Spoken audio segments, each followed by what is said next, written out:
didn't expect that kind of music. When I said Game of Thrones, I thought it would be something a bit, well. Anyway, good afternoon, Stockholm. I did not fully understand the exercise we just did because I don't speak Swedish, but I'm sure it was meant to make sure we are awake after a coffee pause, right? Great. It's great to be here. It's my first time in Sweden. I'm loving it so far, and the crowd is great. Look at this venue; it's absolutely brilliant. So it's great to be here. What I wanted to do today is tell you a little bit of a story about our journey towards harnessing the power of data to make the customer experience better. Before I do so, I wanted to understand how many of you are aware of the brand Hotels.com?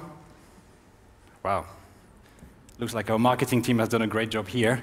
Now, how many of you have used the service? Oh, great. Hotels.com reward members? A little bit less? Oh, you don't know what it is. It's our loyalty program.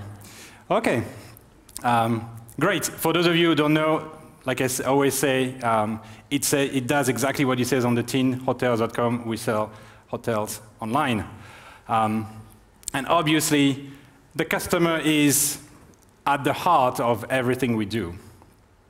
But a few years ago, we stumbled upon, I would say, a problem, which is the proliferation of customer databases or different views of the customer.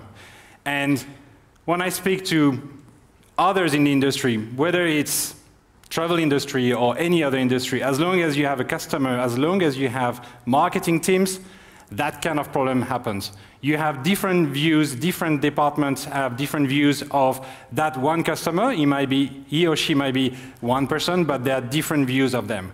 Whether it's the online presence and the purchases, their email accounts, the marketing emails you've been sending to this customer. For us, the loyalty database where we calculate all your points and give you back those free nights that you've earned.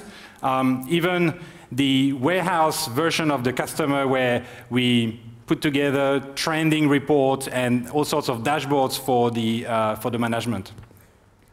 And obviously, as these databases start growing, it starts becoming very difficult to keep a single view of the customer. In fact, we realize that they tend to get disconnected and they tend to get out of sync with one another. So we had put together what is maybe not the most glamorous project, but a project to try to combine these views together. And it all started with a vision, which was, if we understand what our customers do on our website, what they do with our mobile apps, how we interact with them on marketing campaign, what they purchase, clearly there is a lot of features that we can give them that will make their journey a lot easier.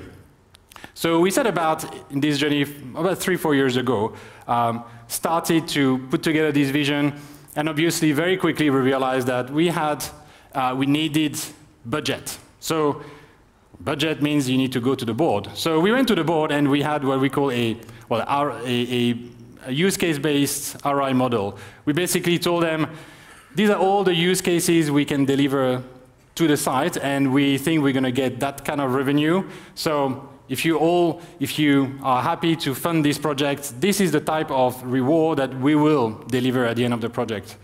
And obviously, the board came back and said, well, this is a year to 18-month project. There is no way we can wait for that long. So you'll need 3 months to show us something. That's fine. 3 months. We'll do something with that time. So we went ahead and started gathering a bit more of these use cases. Talked to our architecture team that came up with this grand plan of this is everything that you'll need in your new architecture. We came up with 170 use cases that were going to deliver value. And very quickly we realized that with this type of amount of data we were talking about, the kind of use cases we were talking about, the existing technologies we had on the online site were not going to work. We were going to need what the buzzword is, big data, or things like Hadoop, Cassandra. We don't need to go into the detail of those technologies, but we realized we needed that. And clearly, 3 months is not a good enough time to put in place that kind of infrastructure. So we looked around the company and realized that there was a group that was fairly familiar with this type of technology, just that they were not so much involved with the online world. It was the analytics team. They were used to gathering all this data and really doing the reporting and the dashboarding on behalf of the customer.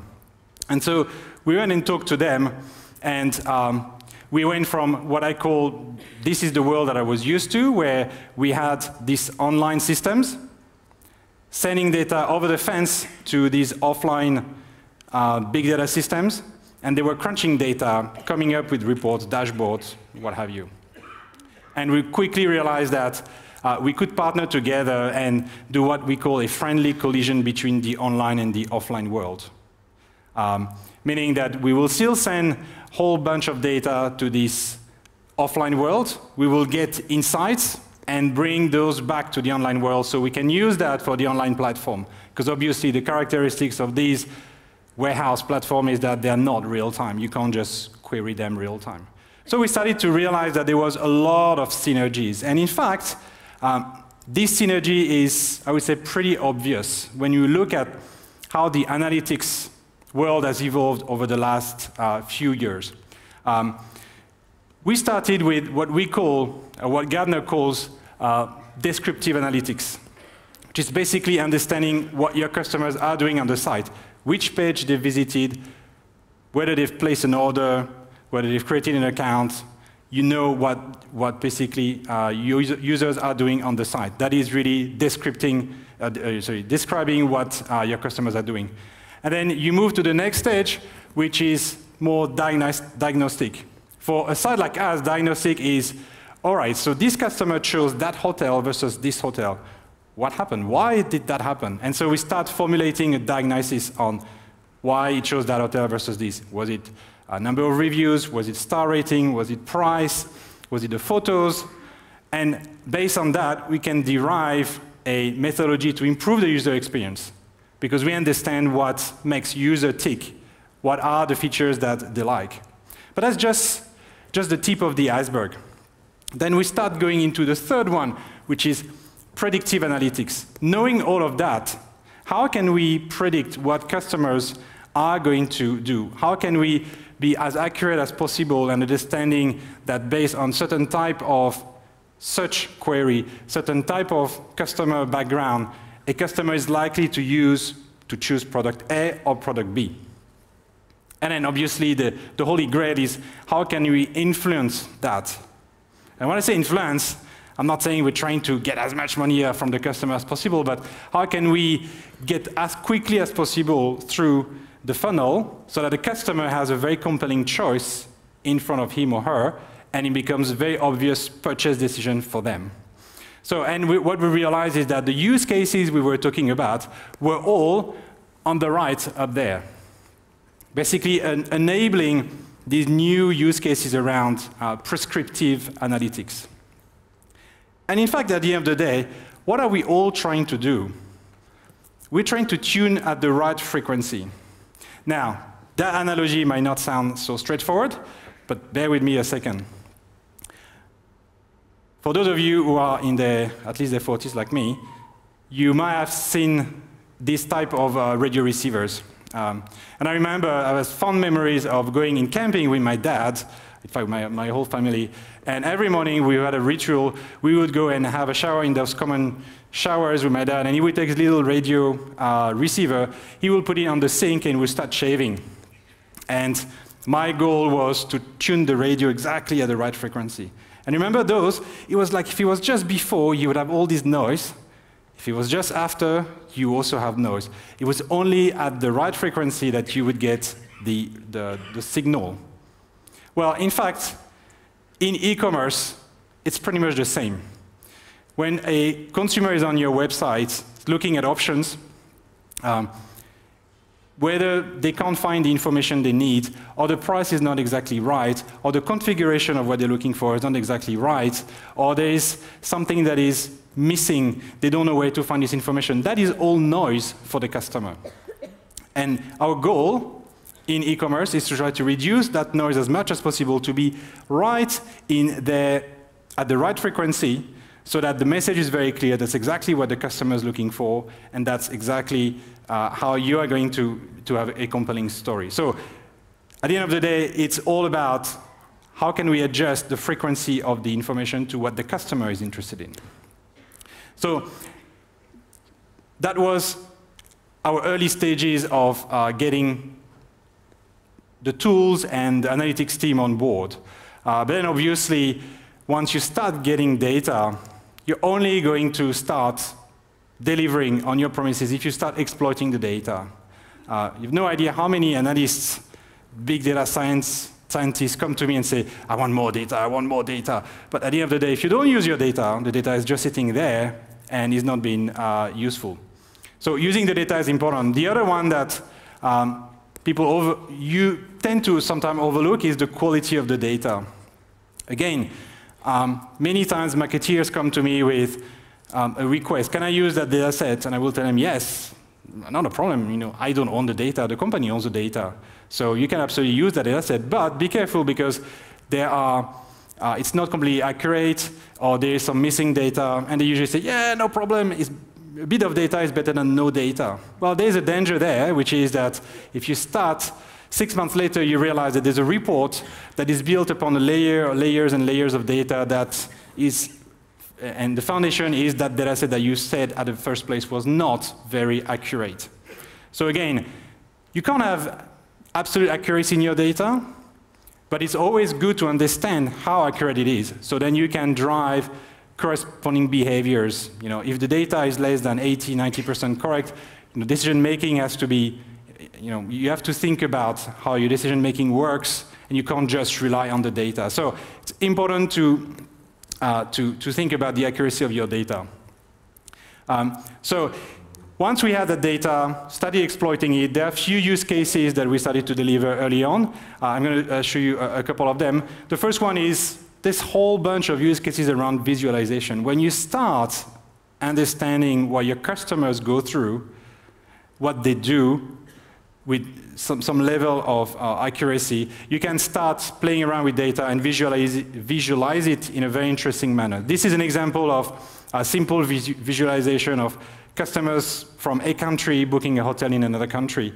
But we have a long list of visualization use cases, from demand generation that helps our market managers in the countries understanding what hotels they should be contracting, to marketing folks understanding the channel, whether it works, what customers are doing on the site, when they're exiting. Visualization is a very interesting set of use cases in its own. The other use case that has been very helpful, and where the technology has been very helpful for us, is what I call joining the dots. Today, the modern traveler doesn't just use your site on one device. And in fact, as a traveler, I could say consumer. They want to interact with your brand using multiple sites. In the example here, you could start in the morning, for instance, in a train journey, looking for your next holiday destination. I'm not sure about Stockholm, but in London, we all spend about 1 hour in the train every morning. So you spend your time looking for potential hotels in your destination. Then potentially at the lunch break, you will carry on your workstation. At night, you will pick up your tablet with your partner, start looking for hotels. If you don't join these different sessions, if you don't stitch them together and understand that this is a customer journey and not just a succession of multiple disconnected sessions, you're going to lose your customer. Because imagine if you go to the same, so I'm going to use the bakery, being French, I'm going to use the bakery analogy. If you go every day for 10 years, the same bakery, every morning, and you ask for a croissant and a baguette, and after 10 years, you go back to that bakery, and the person, with the same person, asks you, what would you like? You're going to be wondering, well, don't you know me? I mean, I've been coming here every single time. So it's about, the expectation has risen that if you know me, you're going to give me a more personalized experience, and you're going to start stitching these sessions together. So how did we use that? We started to make those recent searches appear in multiple experiences. So for instance, here on that screen, I'm starting with the mobile app experience on iPhone. I do a search, and then I go onto the desktop version of the site, and I see that the search I just did is still around. And therefore, I can carry on with my search and develop more understanding of the hotel offering. Again, to get to that level of seamlessness, you need to understand that it is the same customer going from one session to another session. Now, there are vendors out there that are starting to give you that capability, but nothing beats a customer giving you the trust that it is okay to go from the experience on mobile to the experience on desktop. And to do that, the best way is, like in our case, to get the customer to sign in. But then I just wanted to spend a couple of minutes on the sign in, because as a user, as an internet user, I sometimes get frustrated by those sites that first thing they ask me is either feedback on the site or please sign in. We want your email, we want your email, we want your email, even before you do anything with that. And again, sorry, I'm going to abuse analogies, but it's like you go to a date, a blind date. You've never seen that person in your whole life. First thing you do is give them a form. Can you please give me feedback on me? Like before they even know about you. So the point here is you need to start engaging with your customers, slowly show them that if they give you more information, they will get something in return. And the more you do that, the more you build the trust, until the point where they will give you more information that you can even imagine. They will sign in to all their devices, because if you sign in, then suddenly you can have access to loyalty points, you can have access to your previous searches on the different devices, and you give something back to the customer, to the consumer. And I think that's a very key point, is not to go too fast and straight away try to impose a login, because that's the only way that you're going to be able to try the customer through multiple channels. It's slowly to build the trust and create this conversation with the customer where they realize that, like a date, oh, I think I'm interested in this person, maybe I can have a follow-on date, or I want to know more about this person.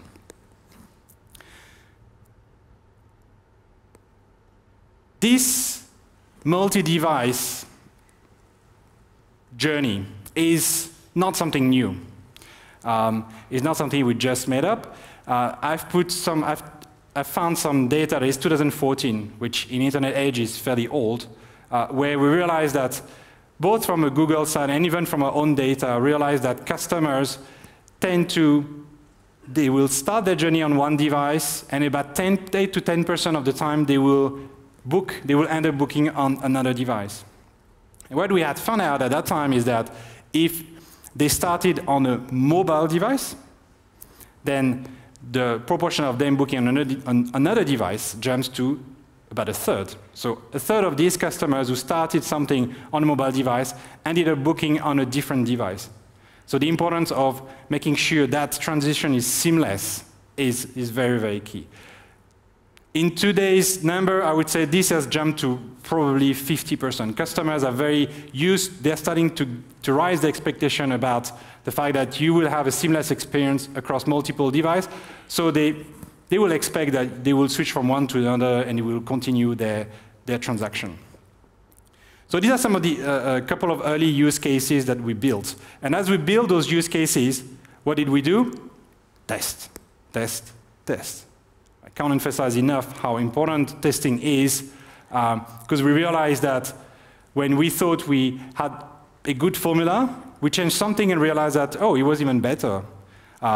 Going back to what Natalie was talking about this morning about the impulsion and how you get persuaded online, some of the weirdest behaviors that you will see, some of the little changes will make a big difference. So keep on testing your site, keep on testing your models. As soon as you got something that works, try to change a little bit to see whether you've reached the maximum or whether it was just a local maximum only. The other thing we realized is we need to regularly revisit our models. revisit how we do the personalization on the site. Because models are historical. They are based on assumptions that were made at some point. These assumptions were most likely correct, but assumptions keep on changing because the consumers change, your products change, the environment change, many aspects of the decision making change, and therefore you need to go back and make sure that your models are still valid. The other one that is interesting is the difference between correlation and causality. So if you look at the chart on the right, the black line is the number of Facebook users, and the gold line is more or less an indication of the Greek debt. So it's the 10-year yield on the Greek government bond. Clearly, do you think the number of users of Facebook has caused the Greek debt? Yeah, probably not. Yet, I guarantee you that when you look at these kind of slides and graphs, when you go back and one says number of customers that bought product X and number 2 is something else, and they go in the same direction, temptation is, well, one caused the other. Again, challenge these assumptions, because it might be the case, but until you've proven that it is the case, it might not be the case at all. More on the technology side, what we also found as we went for this use case approach is that we need to be careful with the, I'll call it the pendulum of technology. Between delivering quick wins for the board versus putting in place a longer-term platform that delivers value. And in fact, we fell in that trap. And I'm thinking that we've been in this business for a long time, and we fell in that trap. 3 months in, we had delivered some nice use cases, and I have an architect come to me and say, Thierry, I think we are not building a platform here. We're just building a collection of little use cases, and that is not sustainable. And we basically had to change a little bit our trajectory, educate the business that they will get some features, but we also need to take time to build a platform because it is, at the end of the day, it is a platform that will help us for the next 3 to 5 years, and we don't want to get shaky foundations. So it's alternating between delivering value and building a platform which takes longer, which requires more effort. Once we had done that, we started to get into a different kind of journey, which is pretty much where we are now. And that is what I call making data exploitation business as usual. Coming from a couple of early wins, which were probably hard to put in place, to how can we make sure that within the next 12 months, we deliver 30, 50 features that leverage that platform and that uses those mathematical and statistics models. So we started to go down the path of getting more and more sophistication on the site. So it would start, for instance, with destination recommendation. As you are a returning customer, for instance, you go back to the site, we will show you recommended destination based on what you've purchased in the past, who you are, where we think you might be interested to go. We might get it completely wrong, but at least it is, again, a conversation with a customer. We think we might be interested in that. What do you think? Personalized sort is another one. We're trying to make sure the sort order when you go to a destination with lots of hotels, I mean, we know that people will pick the first 5 to 10 hotels. So how do we make sure that sort is the most relevant for you as a consumer? So we need to understand and personalize that sort order for you.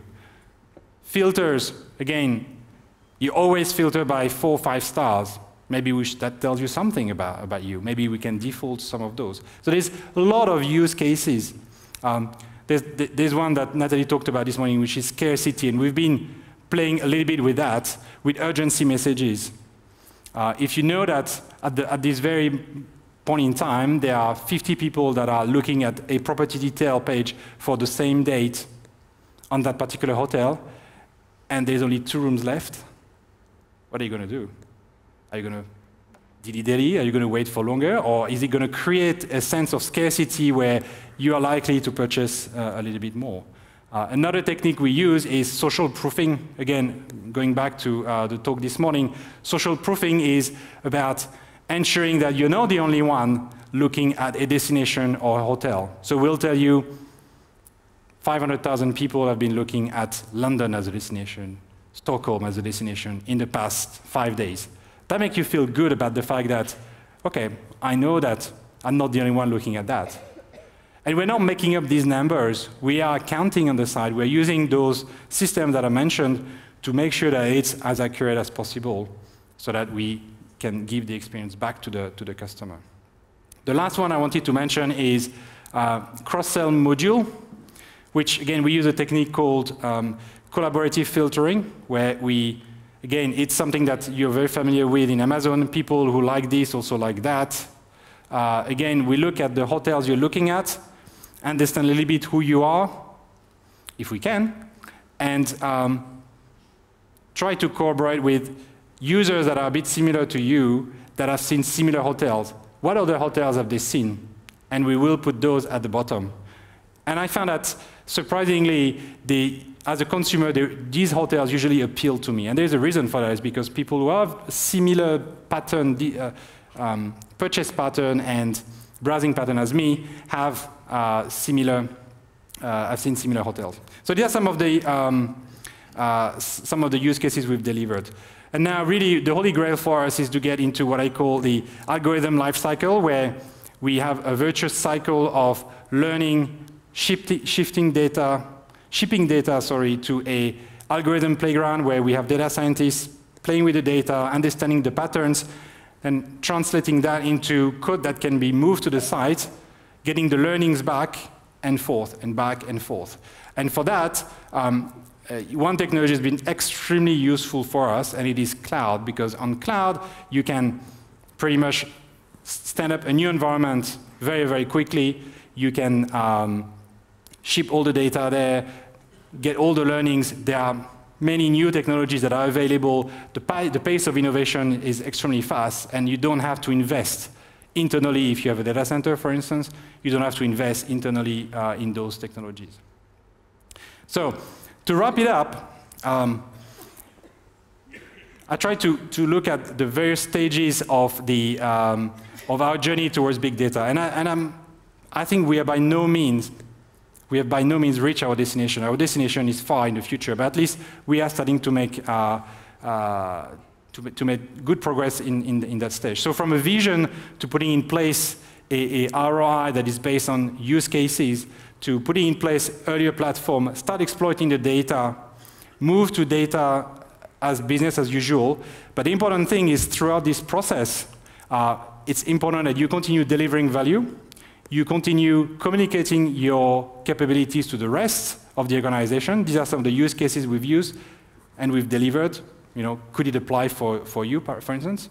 And the third one was to make sure that those systems are operational, that you keep on building upon a platform that is robust. So that's what I had for you today. I wanted to thank you for your attention. These are some of my details if you have additional questions. Otherwise, thank you.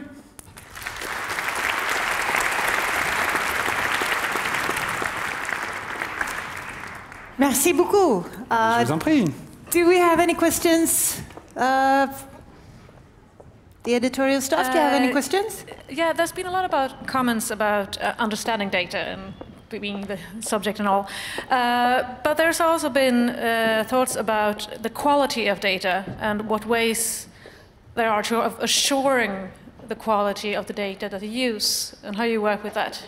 Yeah, so it is a very hard. It is very hard to make sure data is accurate. What we do is we go through a lot of cleansing processes where we remove all the data that is not statistically significant. And we're okay to having a smaller set of data, but as long as the accuracy is higher. And we never shoot for 100% accuracy. There is always, a couple of percent of buffer, because you can never go to. There is a limit to return on investment of cleaning the data and making sure that you remove all the edge cases. As long as you've got above 95% accuracy of data, usually we consider it's a very good data set. You are CTO. How close do you work with the marketing department? We work very close, and even closer than we used to. It's interesting how marketing is becoming more and more automated. The bidding algorithm, the way we bid onto variable channels like Google, TripAdvisor, Trivago, came from being a one-size-fits-all to a very sophisticated model that is using some of the technologies I mentioned. So we have teams that are working hand in hand with the marketing teams to come up with these models. Again, test them, make sure they're working well, because marketing is becoming very data-driven and very technology-driven, yes. It sure is. Thank you so much. Welcome. Thank you.